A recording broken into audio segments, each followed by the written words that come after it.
بسم اللہ الرحمن الرحیم۔ معزز سامعین کرام، السلام علیکم ورحمۃ اللہ وبرکاتہ۔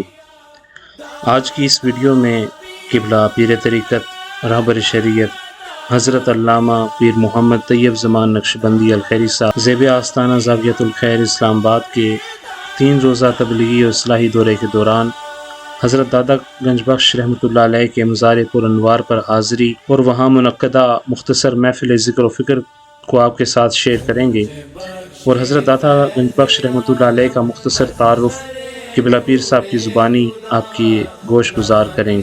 سامعین محترم، صوفیہ کرام نے دین کی تبلیغ و نشر و اشاعت کے لیے اپنی زندگیاں وقف کی اور اسلام کی تبلیغ کے لیے اپنے علاقوں سے ہجرت کر کے کٹھن و دشوار سفر طے کیے اور دین کا پیغام عام کیا۔ یہی وجہ ہے کہ آج ان کے مزارات مرجع خلائق ہیں اور عوام الناس آپ کی خدمات کو خراج تحسین پیش کرنے کے لیے آپ کے مزارات پر حاضری دیتے ہیں۔ برصغیر پاک و ہند میں اسلام پھیلانے والی اہم ترین شخصیات میں ایک شخصیت ابو الحسن علی بن عثمان ہیں، جنہیں علی حجویری یا داتا گنج بخش کے نام سے جانا جاتا ہے۔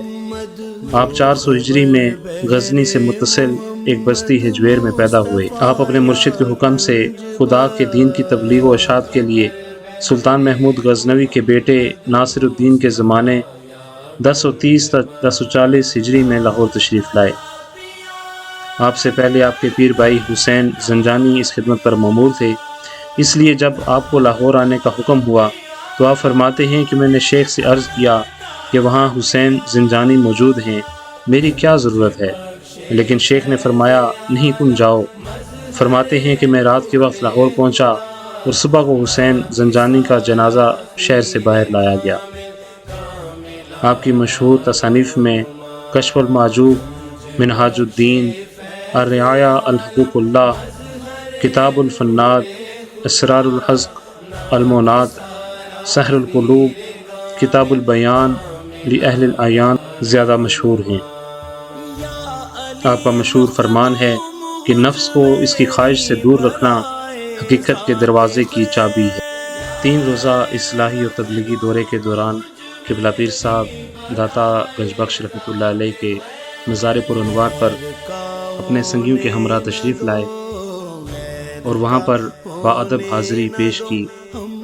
اللہ کی صداؤں کے ساتھ حضرت قبلہ عالم حضرت داتا گنج بخش رحمۃ اللہ علیہ کے مزار پر انوار پر حاضری دی اور ملک و ملت کے لیے خصوصی دعائیں کی گئی۔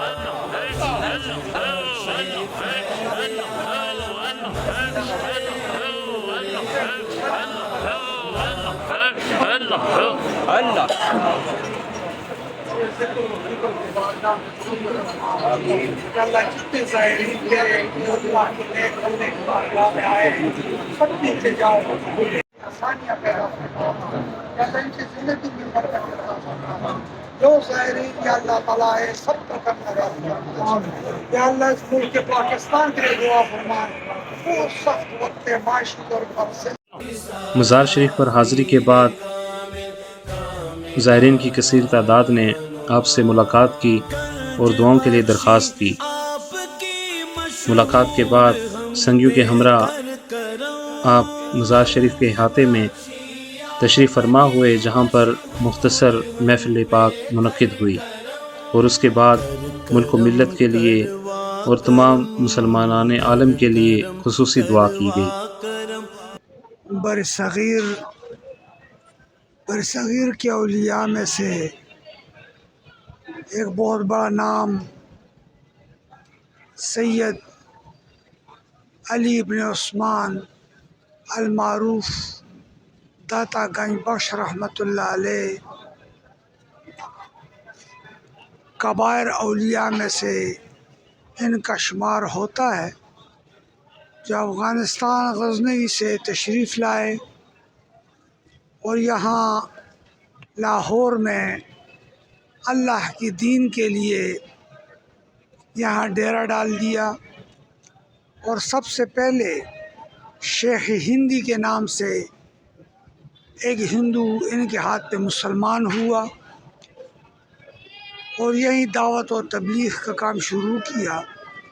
سید علی عثمان المعروف داتا گنج بخش رحمۃ اللہ علیہ کے شیخ یمن میں دمشق اور شام میں تھے۔ 4 مرتبہ انہوں نے سفر کیا اور بہت ساری تصانیف تحریر فرمائی، جس میں سے مشہور و معروف تصنیف کشم المعجوب کے نام سے مشہور و معروف ہے، جو کہ تصوف اور صوفیزم کی ماخذات میں سے ہے۔ اہل علم اس سے استفادہ فرماتے ہیں۔ خواجہ معین الدین چشتی اجمیری رحمۃ اللہ علیہ نے جب دعوت و تبلیغ کا ارادہ کیا تو انہوں نے بھی یہاں پر چلہ کیا اور داتا صاحب سے اجازت کے لیے 40 دن قیام فرمایا، اور پھر جاتے ہی یہ شعر ان کے زبان پر ایک وہبی انداز سے اللہ نے جاری فرما دیا کہ داتا گنج بخش فیض عالم مظاہر راہ، نا کے سارا پیر کامل کامل آرا رہنما۔ وہ یقیناً وہ ناقصوں کے لیے کامل بناتے ہیں اور کاملوں کے رہنمائی کا ذریعہ ہے۔ آج ہم بھی ایک تبلیغی اور دعوتی دورے پر آئے ہیں۔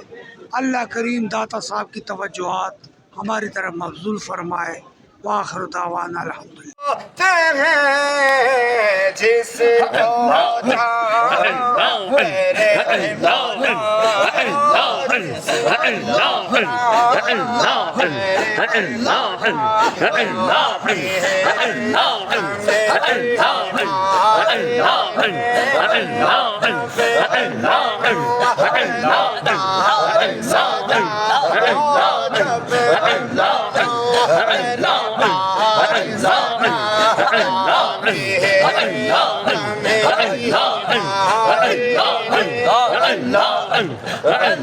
پر اپنا رنگ چڑھایا میرے کملی والے نے،